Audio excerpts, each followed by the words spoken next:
సంజయ్ బయటికి వచ్చి ఫోన్ మాట్లాడుతూ సంధ్యకి వినపడేటట్లు మాట్లాడుతూ ఉంటాడు. ఇంతలో అక్కడ ఉన్న సంధ్య ఏంటి ఏదో మాట్లాడుతున్నట్లుగా ఉన్నాడే అని చెప్పేసైతే బయటకు ఒంగొని మరీ చూస్తూ ఉంటుంది.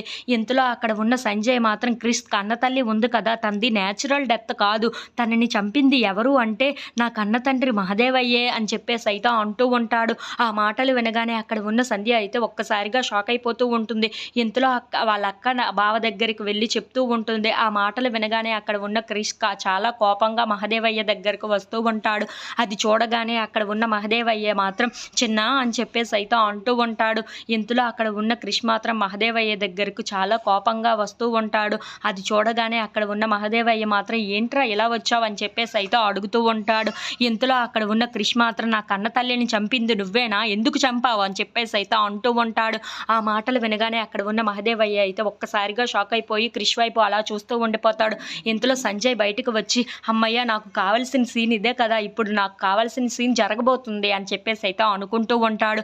ఇంతలో అక్కడ ఉన్న క్రిష్ మాత్రం ఏం జరిగినా ఎలా జరిగినా సరే నీ కాళ్ళ దగ్గరే పడి ఉండాలని నేను డిసైడ్ అయ్యి ఇన్నాళ్ళు ఉన్నాను. కానీ నా కన్న తల్లిని నువ్వు నీ చేతులతోనే చంపుతావా, నువ్వు ఇటువంటి వాడివని నేను అస్సలు ఊహించలేదు అని చెప్పేసి అయితే అంటూ ఉంటాడు. ఆ మాటలు వినగానే అక్కడ ఉన్న మహదేవయ్య అయితే ఒక్కసారిగా షాక్ అయిపోయి క్రిష్ వైపు అలా చూస్తూ ఉండిపోతాడు.